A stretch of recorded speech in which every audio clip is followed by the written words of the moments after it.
Assalamualaikum warahmatullahi wabarakatuh. Selamat datang di kuliah ke-6 kita. Satu pertemuan ini akan khusus kita bahas tentang beban gempa pada jembatan yang berdasarkan SNI 2833 tahun 2016 tentang ketahanan gempa pada struktur jembatan yang terbaru. Nah, berikut ini adalah penjelasannya. Nah, baik, kita lanjutkan sekarang dengan beban gempa. Beban gempa ini mengacu pada SNI jembatan tahun 2016, jadi masih baru ya, jadi kita kupas pelan-pelan sekarang. Tujuannya kenapa harus kita memperhitungkan beban gempa, karena jembatan itu harus direncanakan memiliki kemungkinan kecil untuk runtuh, namun dapat mengalami kerusakan yang signifikan dan gangguan terhadap pelayanan akibat gempa dengan kemungkinannya 7% dalam 75 tahun. Artinya apa? Prinsip sama seperti gedung, prinsip jembatan tahan gempa itu jembatan bukan berarti tidak rusak sama sekali ketika terjadi gempa, tapi jembatan yang tidak runtuh namun boleh rusak, bahkan rusaknya boleh signifikan namun tidak boleh runtuh gitu. Dengan probabilitasnya terlampaui, jadi runtuhnya itu hanya 7% dalam 75 tahun gitu. Sebetulnya beban gempa ini secara umum itu adalah beban gempa sama dengan percepatan dikali berat. Jadi seperti hukum Newton kedua, gaya adalah percepatan dikali massa sebetulnya, tapi di sini dijadikan berat. Kenapa? Karena faktor koefisien respon elastik ini sebetulnya adalah percepatan getaran yang terjadi pada jembatan kita. Nah, nilai gaya gempa itu dimodifikasi dengan nilai R. Nilai R ini bisa jadi memperbesar ataupun memperkecil dari gaya gempa tergantung dari komponen struktur yang kita rancang gitu. CSM ini dapatnya dari mana? CSM ini dapat dari grafik yang disebut dengan respon spektra. Ini dia CSM. Koefisien gempa elastik CSM dalam kurung G. G itu adalah percepatan gravitasi. Jadi di sini angkanya 0,1, 0,2 sampai dengan 1, sekian G.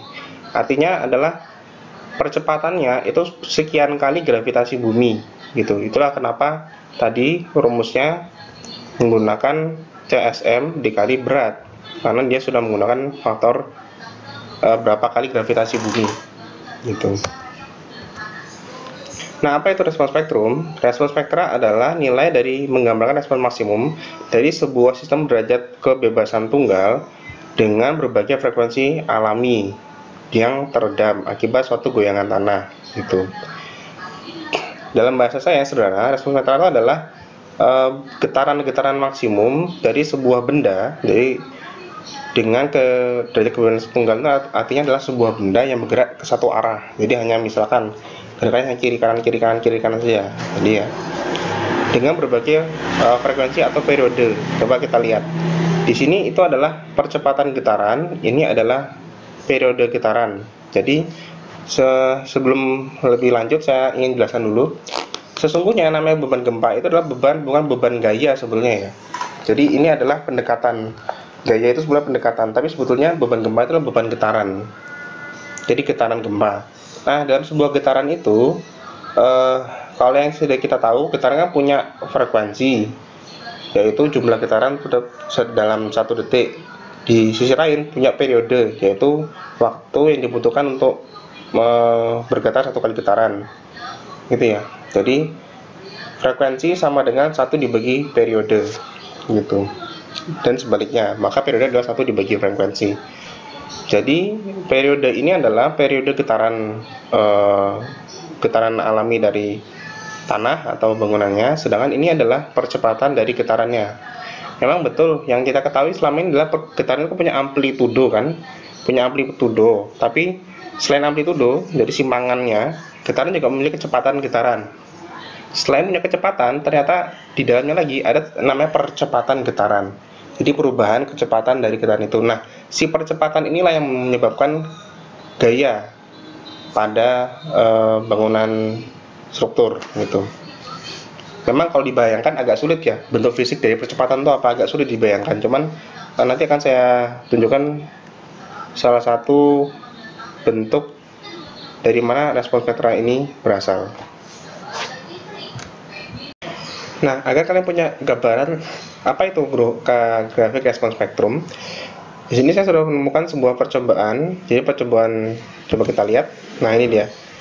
Jadi sebuah meja getar yang akan bergetar ke arah satu arah. Jadi kan sistem derajat kebebasan tunggal kan, yang bergerak satu arah kiri kanan saja, yang menggetarkan sebuah satu buah massa ini. Nanti kita fokus hanya pada yang tinggi ini aja, gitu.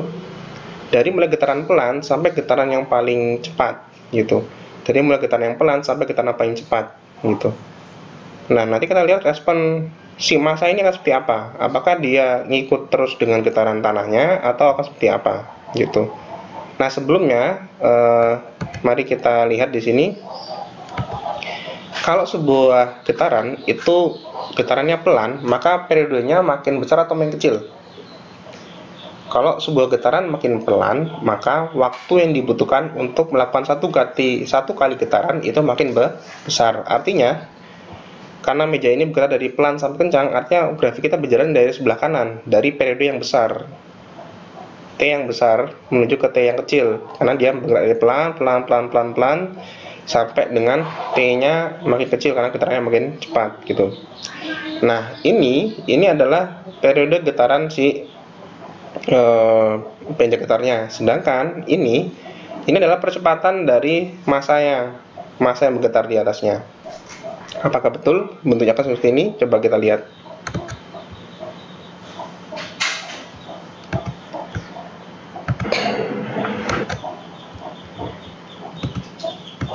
Nah, sudah mulai bergetar pelan sekali ya. Berarti masih di sebelah kanan sini, masih di luar grafik.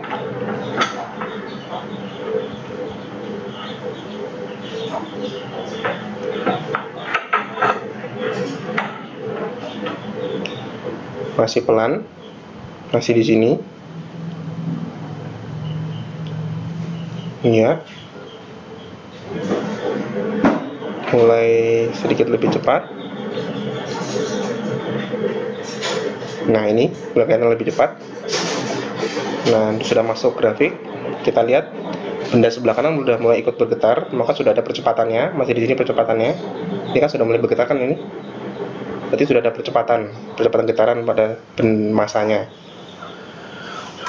Semakin lama semakin cepat. Nah, percepatan massanya juga makin cepat. Iya, semakin cepat. Kita lihat apakah dia akan mengalami percepatan puncak. Ini. Nah, ini dia mengalami percepatan puncak ketika getarannya 4 Hz.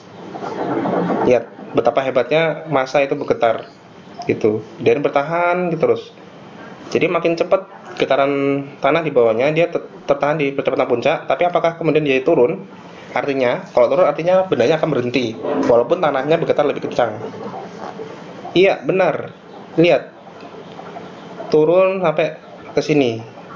Lihat, ini kan hampir berhenti kan? Gitu. Walaupun meja ini bergetarnya lebih cepat, tapi massa ini bergetarnya awalnya dia ikut bergetar pelan, makin lama makin naik, kemudian terjadi percepatan puncak, percepatan yang sangat tinggi, tertahan beberapa waktu, lalu kemudian lama-lama secara natural benda ini akan kembali berdiam. Walaupun meja ini tidak berhenti loh, meja ini tetap tambah cepat, lebih cepat dari sebelumnya. Itulah kenapa kalau grafiknya turun sampai di sini, tidak nol, tapi di sini. Jadi ada getaran yang pelan gitu. Nah, apa yang terjadi? Sebetulnya ini disebut dengan peristiwa resonansi. Jadi yang terjadi adalah benda ini beresonansi dengan tanah di bawahnya, getaran meja di bawahnya, ketika tadi pada frekuensi 4 Hz. Mana tadi 4 Hz tadi? Nah, ini. Jadi resonansi. Artinya getarannya ini sama dengan getaran mejanya, gitu. Tapi ketika meja ini bergetar lebih cepat lagi dari 4 Hz tadi, gitu, dia sudah tidak sama antara frekuensi resonansinya si benda ini dengan meja getarnya, sehingga apa terjadi? Bendanya malah jadi diam. Jadi sudah tidak lagi beresonansi dengan si meja getarnya gitu. Itu disebut resonansi. Jadi ini adalah puncak dari resonansi bangunan terhadap getaran tanah yang bergetar di bawahnya. Itulah kenapa bentuk grafiknya bentuknya dari bawah sini naik, kemudian percepatannya puncak, lalu kemudian drop karena dia sudah tidak lagi beresonansi dengan getaran di tanahnya, seperti itu. Nah, itu tadi bentuk fisik dari yang namanya grafik respons spektrum. Jadi memang bentuk natural getaran dari sebuah benda yang bergetar ke arah satu arah itu memang bentuknya seperti ini, berawal dari percepatan yang pelan, kemudian capai percepatan puncak karena dia beresonansi dengan tanah di bawahnya, lalu kemudian dia drop. Jadi benda itu akan berhenti beresonansi dengan getaran tanah di bawahnya. Itulah mengapa bentuknya getaran seperti ini. Ingat, ini tadi adalah percepatan benda yang bergerak satu arah tadi. Jadi sistem berarti kebebasan tunggal. Ini percepatannya. Sedangkan periode ini adalah periode meja getar yang menggetarkan si bangunan tadi. Gitu. Sekarang kita lihat, sekarang apa itu nilai R? Nilai R adalah faktor modifikasi respon. Itu dapatnya dari mana? Dari sini.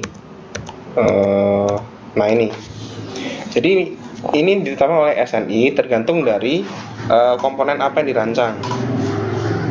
Tergantung juga dari kategori kepentingan. Untuk yang jembatan sangat penting maka dia 1,5, jembatan penting 1,5, dan jembatan lainnya, jadi jembatan yang tidak penting maka boleh 2, 3 sampai bahkan 5 gitu. Coba lihat apa artinya kalau nilai R makin besar gitu. Kan ini 1,5, 3,5 sampai 5. Artinya apa? Artinya gaya gempanya akan jadi semakin kecil. Karena R itu pembagi. Kan 1 dikali 2 dibagi 3 kan lebih kecil daripada 1 dikali 2 dibagi 2 kan. Maka nilai R ini itu sebetulnya memodifikasi gaya gempanya bisa jadi lebih kecil tergantung dari seberapa penting jembatannya dan dibuat dari apa jembatannya gitu. Kenapa kok bisa jadi lebih kecil? Itu karena material jembatan yang digunakan itu pasti lebih ductile. Nah ini dia, tiang baja. Baja diberikan bentuk tulang itu jauh lebih liat daripada beton. Kalau beton itu kan getas gitu ya. Nah, kalau sebuah material benda itu lebih liat, maka dia punya kemampuan untuk sebetulnya menyerap beban gempa lebih besar. Itulah mengapa gayanya bisa lebih kecil. Tapi dilihat di sini, pada sambungan bangunan atas dengan kepala jembatan, artinya sambungan antara jembatan dengan abutmen, itu bahkan nilai R-nya malah 0,8. Artinya apa? 0,8. Dia malah memperbesar gaya gempa. Kenapa? Itu adalah bagian sangat krusial dari sebuah jembatan. Jadi jembatan tidak boleh sama sekali lepas dari abutmennya. Sehingga memang dirancang gaya gempa yang bekerja pada abutmen itu akan lebih besar daripada gaya gempa yang bekerja pada tiang. Tiang ini apa sih? Pilar. Paham ya? Abutmen itu kan di ujung jembatan, sedangkan pilar itu di tengah-tengah jembatan. Gitu. Yang menarik dari semua nilai R ini, coba dilihat ada nggak nilai R untuk balok gelagar beton atau rangka baja? Ada nggak? Kan tidak ada. Yang ini kan semua untuk nilai R untuk desain pilar, sedangkan ini di nilai R untuk perletakan jembatan pada abutmen gitu. Kok tidak ada? Nah, kenapa tidak nilai R untuk bangunan atas? Adanya hanya untuk bangunan bawah gitu. Kenapa? Karena sistem yang disebut dengan sistem struktur penahan beban gempa adalah sistem yang memiliki alur gaya yang tidak terganggu untuk mentransfer gaya dari gaya gempa ke tanah gitu. Nah, pada jembatan sistem itu yang mana? Itulah yang disebut dengan bangunan bawah jembatan. Jadi sesungguhnya struktur penahan gaya gempa pada jembatan itu bukan pada balok gelagar ataupun rangka baja dari bangunan atas, tapi justru penahan beban gempa dari sebuah jembatan adalah bangunan bawahnya, yaitu pilar dan abutmen gitu. Contoh seperti ini ya, kan ini yang jadikan contoh kasus kita sebuah jembatan bentang tunggal yang dimana ini gelagar balok T, terus ini adalah abutmen dan abutmen gitu. Coba kita lihat dari atas, jembatan standar 9 meter karena dia kelas 1, jadi lebarnya 9 meter. Kena beban gempa dari arah lateralnya, jadi dari arah sampingnya. Apa yang terjadi? Yang terjadi adalah seluruh, nih saya ulangi lagi, seluruh jembatan ini akan bergerak benar-benar kaku sekali. Jadi tidak ada sama sekali melendut, kok melendut ya, berdefleksi ke arah lateral. Nah kenapa? Coba kita bayangkan, ini kan lebar jembatan 9 meter ini itu punya tebal plat 20 cm dan ada banyak balok-balok gelagar. Ini kalau kita bayangkan seperti sebuah balok gitu kan. Kalau kita bayangkan sebuah balok yang dibeban dari atas seperti itu, dengan tinggi balok itu 9 meter. Tinggi balok itu 9 meter. Artinya balok ini kan sangat-sangat kaku sekali. Sangat kaku sekali sehingga struktur atas jembatan ini itu bukan menjadi penahan gaya gempa, tapi justru ini menjadi diafragma. Diafragma itu adalah sebuah sistem yang menghubungkan struktur yang lain untuk bekerja bersama-sama. Jadi si plat lantai jembatan ini itu menjadi sebuah massa yang bergerak membebani jembatan, bukan struktur yang menahan gaya gempa, tapi malah sumber gaya gempanya ya struktur bangunan atas ini. Sama persis sekali seperti plat lantai pada gedung. Gedung itu plat lantai itu kan bukan penahan gaya gempa, tapi sebagai sumber gaya gempa. Karena massa lantai yang bergerak itulah menciptakan gaya gempa pada kolom dan balok di gedung. Sama massa lantai kendaraan dari jembatan ini yang bergerak itu menjadi sumber gaya gempa yang membebani pilar dan abutmen di bawahnya. Jadi sebetulnya itu alasannya kenapa kok nilai R ini tadi tidak ada yang untuk balok gelagar dan untuk rangka, tapi adanya untuk pilar dan abutmen seperti itu.